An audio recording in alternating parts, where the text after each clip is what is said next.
Like that breaks off, we're gunners. Oh, I hope those Eskimos have speedboats.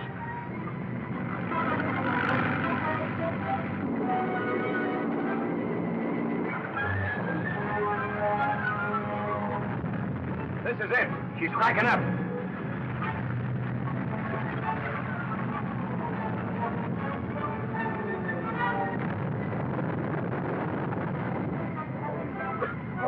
Doc! Doc!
Eskimos are picking up the others. Where's my father? I put him in a kayak. Oh. Head for the village.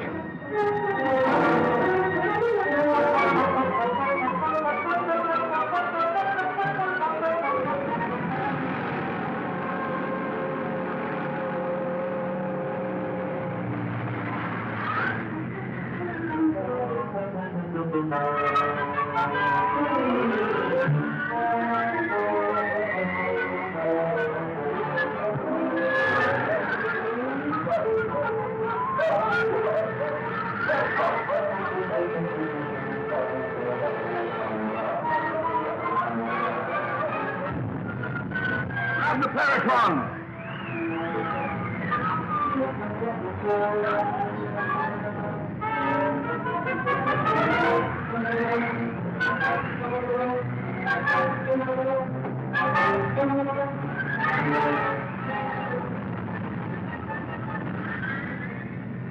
Well, anyway, we didn't lose the Paratron. Two men have fallen to their death, and you feel nothing. How about the briefcase with those notes? It's gone. You think you can figure out the Paratron without them? I don't know. Perhaps. Well, anyway, we can't cross the glacier without dog and sled. We'd better go back to the Eskimo village.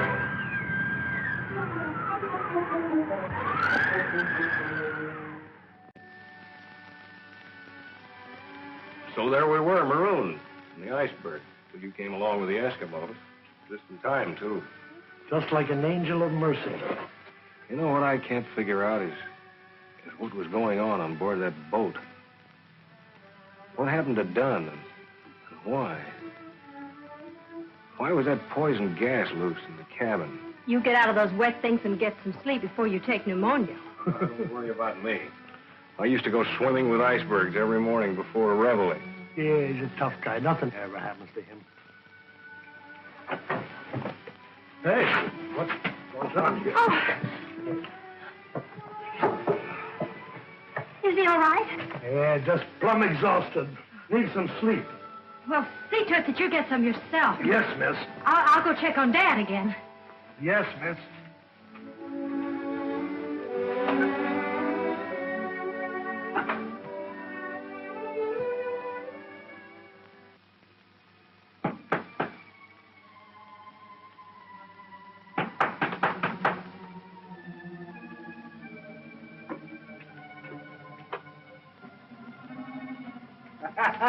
You walk long time, come back same place. That's gone again, Chief. We're starting out again in the morning with a new outfit. All we want now is some grub and a place to sleep. More white men come. You go see. Look, all we want... What did you say? More white men come from iceberg. In house. There. Do you think it could be? It's impossible. Lady. White lady come.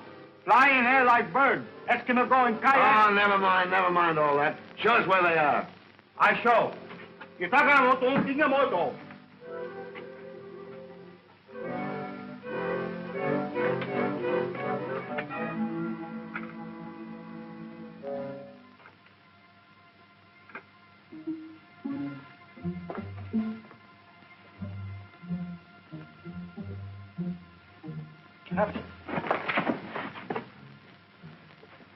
Glad to see you got off the wreck, Bosun. I thought I picked up everybody that was alive. How did you do it? It's a long, cold story, Captain. Who's that? Jim Hudson. Anybody else get off with you? Yeah, Dr. Miller. He's in the cabin next door with his daughter. Who? His daughter. She came by on a plane and picked us up off the berg. Want to speak to him? No, let it go until morning. You'd better get some sleep. Aye, sir. Where do I sleep, Chief? I'd like to get some shut-eye.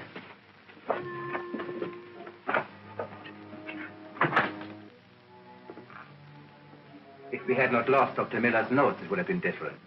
But now that we found him alive, he must be kept alive. And the others? We will have to dispose of them. Distasteful but necessary. What are you so touchy about? That's my department, ain't it? What's worrying me is this time it won't seem so accidental. We must impress the chief with the fact that his tribe will be blamed if the white authorities ever find out. Well, then better get to work. Just a moment, Captain. First, my disguise. Forget it. They'll all be dead by morning except Doc, and we're taking him with us. You said that once before, and they're still alive. It's better if they continue to think that I am dead. You masterminds sure ain't taking any chances, are you? Sit down. I'll fix you up.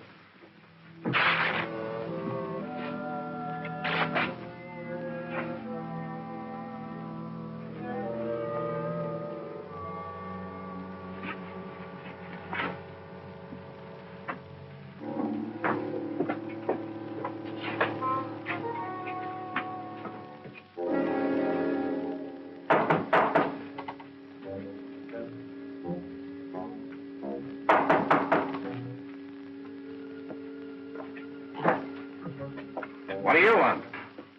Oh, I couldn't sleep, Captain. I've been worrying about how we're all going to get out of here. Figure we might as well talk it over now. Sure. A couple of things bothering me about you. How do you mean that? Just how much do you know about Jim Hudson and Doc Miller? A couple of nice guys, as far as I know. What are you getting at, Captain? They're murderers. They killed Dan and tossed his body overboard. Are you sure? I'm telling you, ain't I? They're a bunch of criminals, and I'm seeing to it that they're brought to justice. What I want to know is, whose side are you on? I only have one choice. That's the side of law and order. Now you're talking, Bucko. What are your plans? Well, I'll handle the doctor. He'll take care of the girl.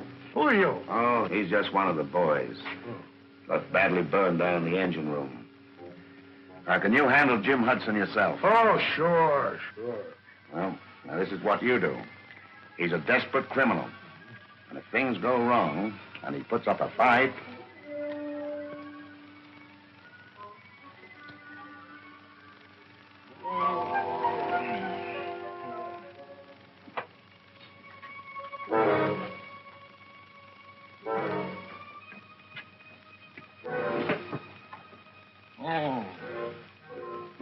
What's the idea?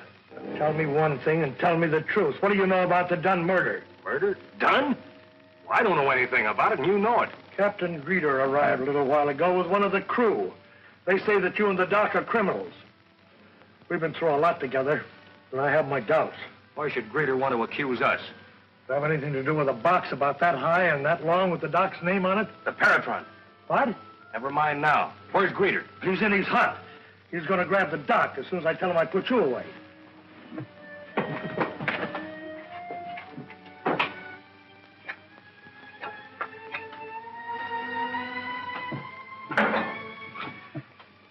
This'll take care of him.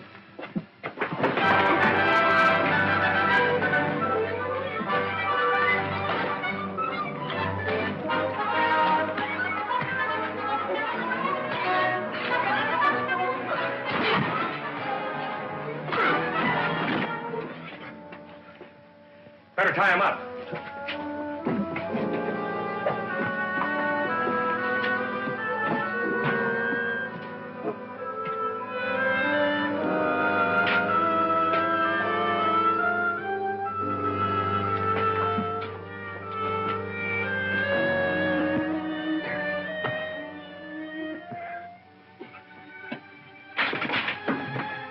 Yeah, it's the Paratron, all right. Hey, what is that thing? It's a secret invention of Dr. Miller's. You don't know it, Bosun, but you did your country a great service when you didn't slit my throat. I figured you were the right kind of a guy. And I figured that skunk on the floor there was not but law and order. Keep an eye on him. Oh, well. Hey, that's pretty heavy, isn't it? No, I'm warmed up now. Yeah, no fooling. Say, where did you learn all those fancy tricks? Huh? Oh, from the commando. Commandos, huh? Yeah, rat. You know, the way I figure it, some higher-ups tipped Greeter off over that shortwave radio about the Paratron after we came on board, and they were trying to get rid of us. It's in perfect condition. And you think Greeter and his men are in the pay of someone higher up? I'm sure of it. Well, what do you intend doing with the prisoners? Oh, the chief will keep them here till I can send the marshal up from Bankhead to bring them in. I'd give a great deal to know who the ringleaders are. So would I. We'll find out, though. We won't stop till we do. Well, how will you arrange for us to leave here? Oh, the bosun and I'll go by dog sled. You and the doctor can take the Paratron with you on the plane. Now, we'll meet in Bankhead, and I'll arrange transportation from there. Mm-hmm. Well, we got to get an early start, so we better get some sleep. That's a bright idea, Jim. Good night, Jim. Good night. Come along, honey.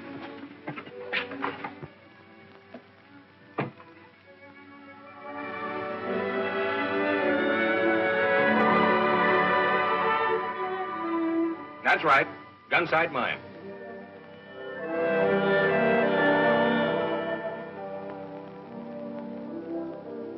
Gun sight mine. Bill Hudson speaking. Hiya, Pop. This is Jim. I'm at Bankhead. Oh, I might have known they couldn't drown you, Jim. Gee, it's good to hear you. Is Doc Miller all right? When are you going to get up here? Doc Miller and Ruth are right here with me, and we're coming up as soon as we can get transportation. Well, why don't you call Brock? He can fix anything. I'll call Brock right away. Goodbye, Pop. Be seeing you.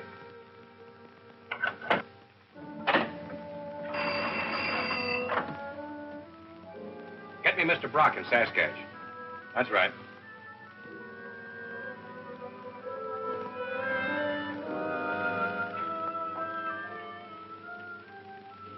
Oh, Mr. Jim Hudson is on long distance. Do you wish to speak to him, Mr. Brock? Jim Hudson, you bet I do. Hello? Jim, my boy, well, this is a surprise. It's great to know you're still alive after that tragic shipwreck. Was anyone else saved? Oh, yes. Dr. Miller, the ship's captain, 3 members of the crew. By the way, Captain Greeter and a pal of his turned out to be would-be murderers. Why, that's terrible. Certainly, I'll have the marshal go right out to that village and place him under arrest. Where are you now? Well, that's what I called you about. I'm in Bankhead trying to get home. I was wondering if you could arrange to put me and a party of 3 aboard that evening transport plane out of here. Why, I think so. Have you much baggage? I see. Just 2 large wooden cases, huh? Well, I'll arrange it. Not at all, my boy. So long.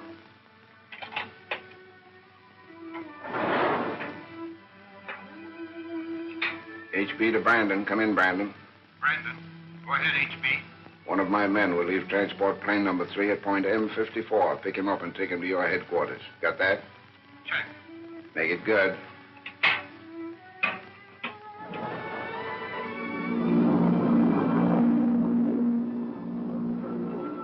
You were lucky to get transportation like this with such short notice. No trouble at all. This Mr. Brock's a good friend of Dad's and a big shot up here, too. He just about runs things up in this part of the country.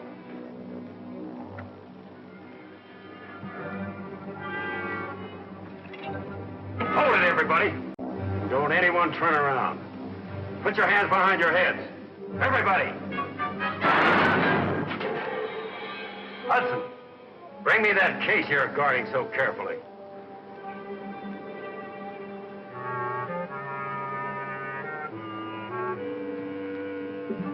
Sounded like a shot, didn't it? Sure did. Better take over. I'll go have a look.